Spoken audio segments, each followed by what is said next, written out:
is a part of the market cycle. But when you become greedy, you tend to take wrong decisions. But it's healthy to be greedy in the market cycle of an asset which is kind of still at its bottom. But it depends upon how you look at this market and how you become greedy, because you have different zones here. Each top can be acting as a resistance, but right now you understand this is more like a resistance. Now in a shorter term, you can actually see this is playing out. In the longer term, this one is playing out. So as we usually speak the longer term here in the Scientific Investor channel, we try to stay with the macro perspective, giving you the right stuff so that you won't miss when we eventually move to the upside. Because when we move, it can still be something like this and a breakout coming back, retesting and bounce, or it can bounce above here because we've been waiting below this for a long time. We came up, but this was during a bear market. We consolidated, we capitulated, we moved up, we started a bull market. Now we are again being resisted there. So we need to break above that stuff, right? So going into this, yeah, but still, will this actually happen in 2 to 3 weeks? I'm not sure, but I'll say 90% of my brain says that looks really impossible, because if you are looking at the price fluctuation history, yeah, there are patterns which shows you there are impulsive waves which gives you that kind of a return.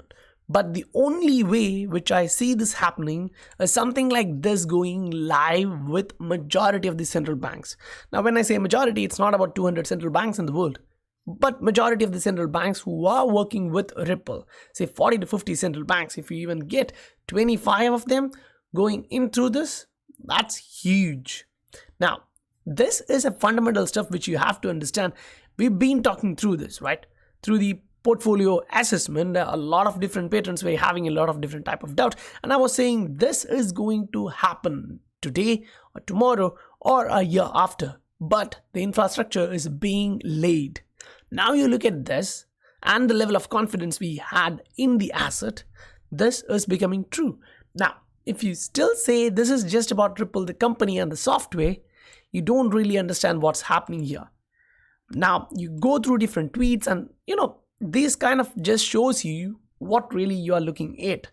This is Monica Long, who was kind of that key player inside that organization, and now you actually look at this. She is actually the GM of Ripple X. Now tokenization has always been a key feature in XRP Ledger, with over 5,400 plus issued tokens since inceptions. Now they are pointing their fingers towards central bank digital currencies will live on new private ledgers that run parallel to the XRP ledger. Now all of them would be thinking, okay, that's a new ledger, will XRP be used? Read through this. Leveraging the same blockchain technology that powers XRP ledger, which is low cost, high transaction per second, energy efficiency, on all those stuffs, the central bank private ledger is built for payments. Always do understand one stuff. When you go through this, you will definitely have doubts, but it's up to you how to read that and get that clear perspective, right? Will XRP be used? Is this kind of a parallel blockchain coming out? XRP ledger, is it actually becoming invalid? Won't we actually see the use of that? Now stay tuned, we are going to explain that. Welcome to the Scientific Investor family, where we discuss crypto and science behind investing regularly. It's actually better to be positioned in a market with a lot of different assets to get that profit. Now this is showing Engine Coin, and when they are looking at this, you kind of understand we were being positioned, we were having that profits, right? We were going through that. Now it's not only about one stuff, because you're looking at the entire market. Now this one you popped 60%. There are assets which popped 30, 5, 10, 20. It's all cool because you're still making profits. But if it's possible for you to be in that asset which is kind of popping the most for that day or a week, it's better. But if you can be positioned in an asset way before the breakout, knowing that this is your target, it's 400%, if you are ready to wait there for a month, That's cool, right? In a month, 400% is not that bad. Now, it's not only one asset we are looking at. We are looking at a wide variety of assets, and the patrons are kind of, getting through these different scenarios. Now, the XRP charts which I'm discussing here, yeah, it goes to them first. Then, I use it through the video. Now, it's not only about XRP, it's also about a lot of different assets, which is mainly why you guys come into the Patreon. Why? Because here in the general market, you're seeing a lot of different fluctuations in different coins. When you see XRP acting stable. But yes, why is it actually stable? You need to know what really is happening with XRP on a shorter time frame, a little bit zoomed in view, and then on a daily, and then moving a little bit, the macro perspective on altcoins. What really is happening? We were talking about this previously, and now it's actually following what we were anticipating.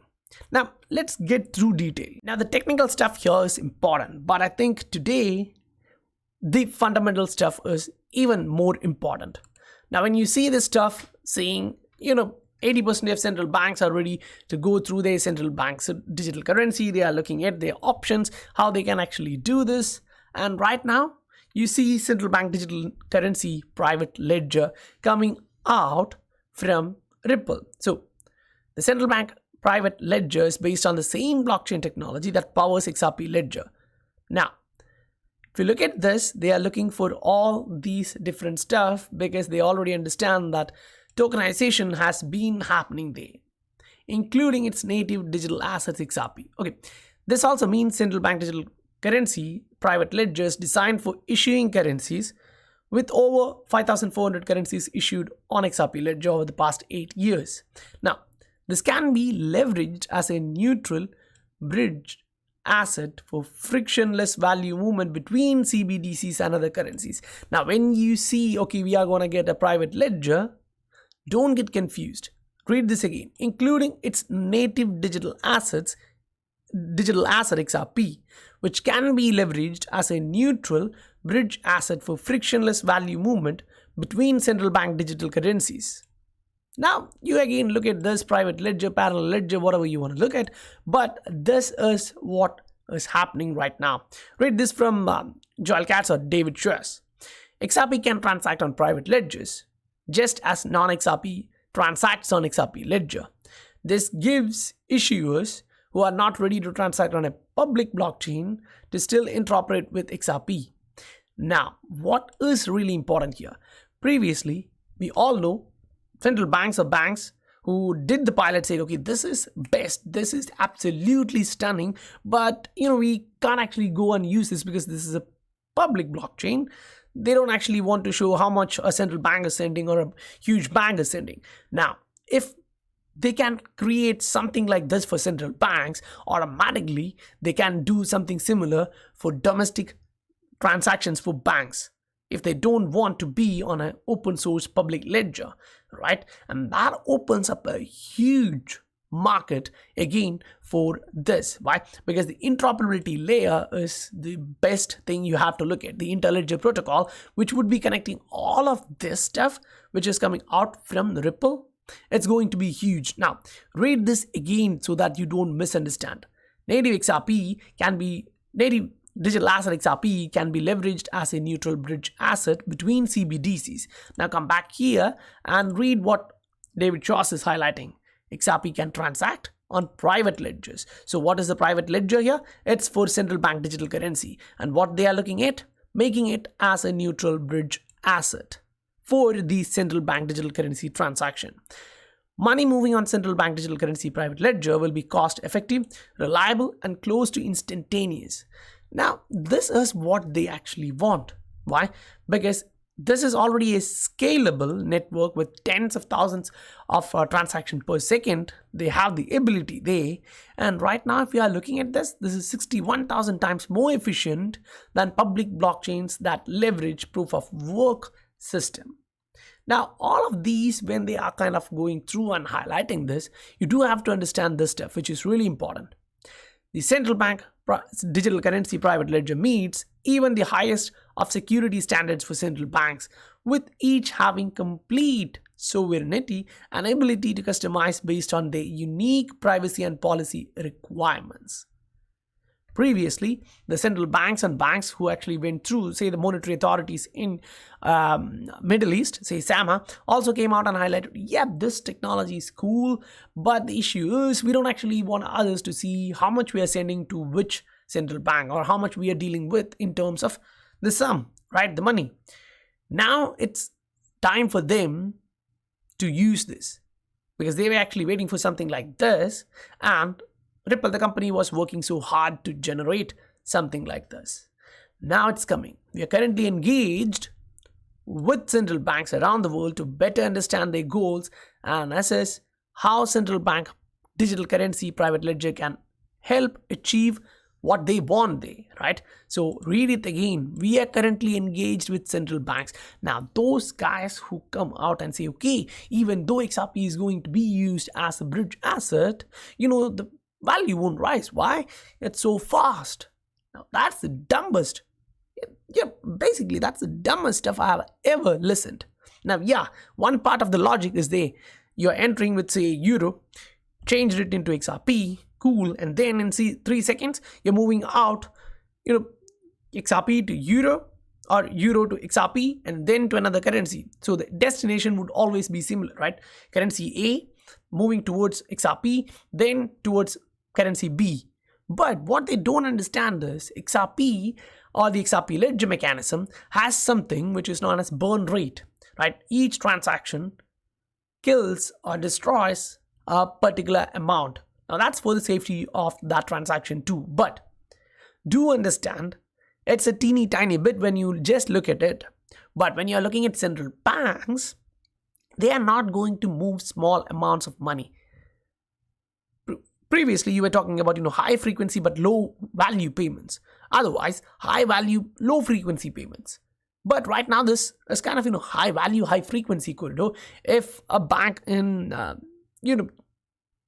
Europe is kind of saying to ECB that we need $100 million, and if they don't have that, they use the central bank swap lines, the money actually moves through central bank swap lines. And if they are on this, imagine what would be the volume. Now, it's not only about 1 or 2 central banks. It's about 30, 40 central banks who are working with Ripple, the company, right? Now, why do I think this is a game changer? Because it's not only me thinking that. We believe this will be a game changer for the central banks, and I'm excited to release more details on how it works very soon. Now, you can ask the question, what does soon means? Now, it's up to you. You want to define that after 2 days? You want to define that after 2 seconds? It's completely up to you. But those who have that cognitive ability know where we are going. So they don't have that question mark there. Now read that again. And we are just getting started.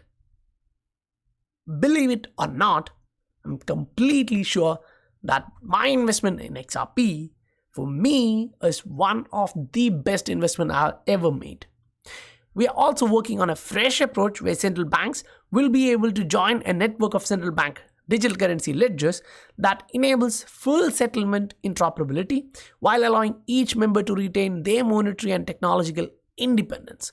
So that's again jumping back into the Interledger Protocol, ILP. They would have their own different ledgers which are connected into this settlement mechanism via the ILP. That's what I'm looking at. Now, I'm not that technical person in terms of this coding and all. I'm in engineering, in construction, other field. But if you look at this stuff, that really looks so. Why?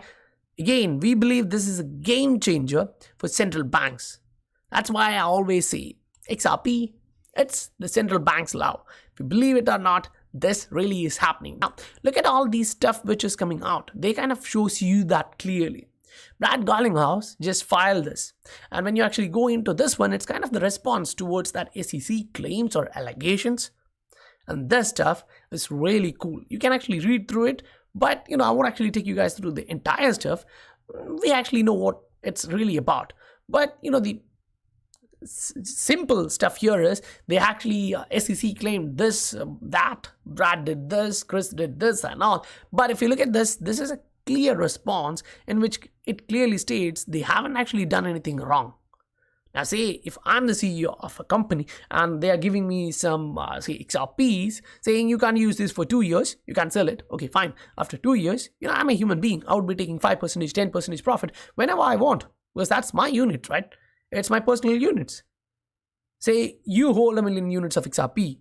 Won't you actually take profits when you actually wish to? Will you actually look at others? Okay, if I take my profits, the price will actually dump. It may hurt others. Will you think like that? If you think like that, then you shouldn't be in this market. Why? Say the price goes to $3.8, $38, $100. Won't you take profit?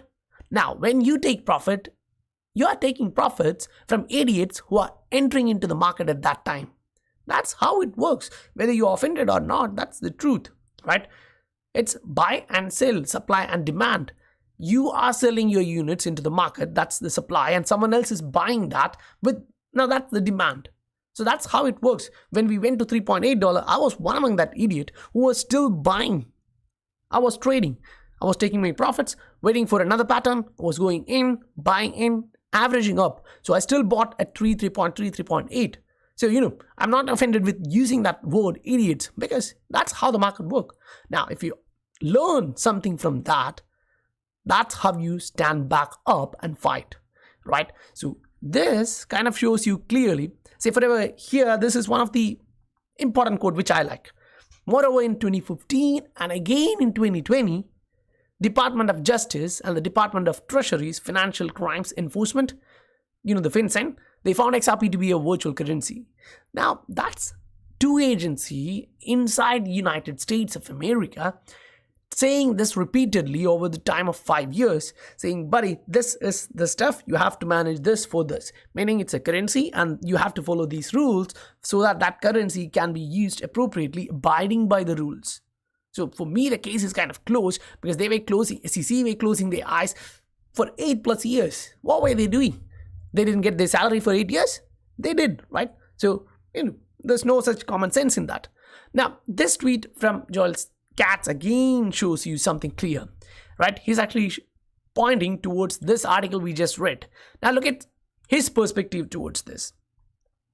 The XRP ledger has been running smoothly for 8+ years with billions of dollars at stake. The central bank digital currency private ledger ensures transaction privacy and security controls combined with reliability and payment proficiency of XRP ledger.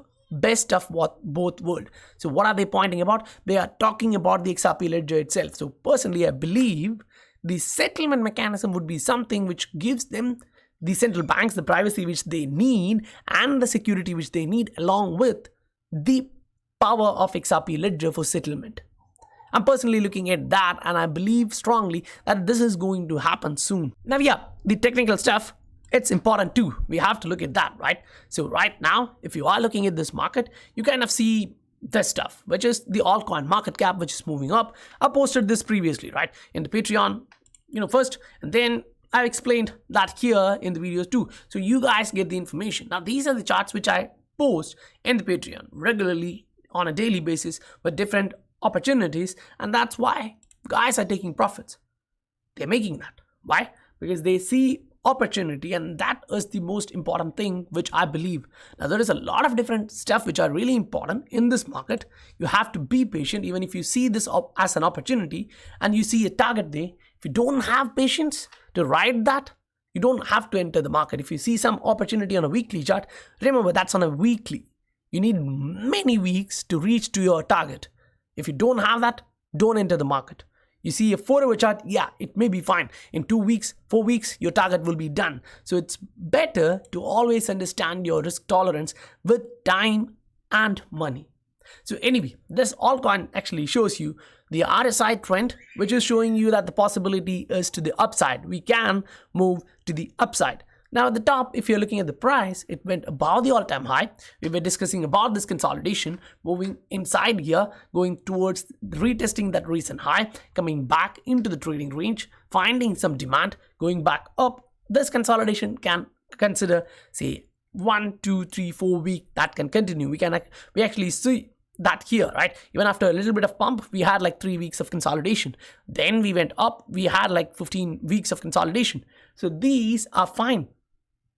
Even if that happens, it's fine. But if the RSI is moving to the upside, say here, during that consolidation, the RSI was trying to find a support and then move upside. Here, it's the same, right? The RSI was trying to bounce and then moving upside. right now RSI is at the support. So if we consolidate near the support, flirting with that support line, yeah, we may consolidate. But if we are moving up, that's an indication that consolidation is over, babe. We are gonna go high. Now don't get too much excited. Why? The MACD is becoming overbought. So it should take a breather, but it still has space to pump one more, to shoot one more out. Now on a 4-hour chart, this is what you can actually see in XRP. We were trending up, then right now we are trending down. But we are at that resistance level and the RSI is becoming bullish. It's a rounded bottom pattern which is still moving up, and you'll have your neckline somewhere here connecting all these tops. Once you break that, that's bullish, way bullish. But this is indicating that it's becoming bullish, whereas the MACD has already crossed to the upside in this falling wedge. Now, falling wedge is a bullish pattern for an asset which is in its bull market. Now, step back out, look where the impulses are, where your directions are, what you're looking at. This is what I personally see. The direction of impulse is to the upside, it's up, right? That's like cool. Now, you're actually waiting for a corrective wave like this here, which popped to the upside. Again, a corrective wave and then a pop to the upside. Now, here the corrective wave was long and the pump to the upside was huge. Here, the corrective wave was a little, the upside was comparatively less. Now again, here you are having a corrective wave. It's looking like something like this. So if you get a pump of 200-300%, that's fine, because from here 0.45 for 4 range, if you are looking at a 300% pump, that's going to be something like this, $1.8. Even if it reaches 1.2 to 1.5, it's going back up and matching its ratio with Ether. Now we've been discussing in the portfolio assessment about the ratio of XRP to different assets and giving you that insights, how to compare, how to enter the market, when to take profit, right? Because on a daily, the RSI is breaking to the upside bullish. So that's kind of huge stuff which you have to understand here. As you move forward, this has to be kept in mind. You're trading to make profit. Guys, I definitely believe you received value for your time, and if you did receive value, please do support the channel, hit that like and subscribe button. If you would like to get these type of analysis for different assets inside your portfolio which you're confused with, you can look at the Patreon. The link is in the description below. You get a lot there. If you sign in for a yearly payment, you get 10% discount. Now that won't be there for all the time. I would be taking it off afterwards as we reach the limit of Diamond Plus, all the different tiers. I'm going to cut it loose because I'm personally a single individual. Once we reach that target, I won't be able to take more people into the tiers where I give them more time one-on-one, giving them education about their portfolio, how to manage that perfectly, how to take the money out. And once you get the money out, okay, what will you do? Will you sit there tight with the money, knowing that your money is going to be depreciated, or will you be a value investor in the alternative investment fields or become an entrepreneur? We can all look at all of those stuff in the Patreon if you want to. So guys, that's all for today, and I'll see you on the next video. Bye.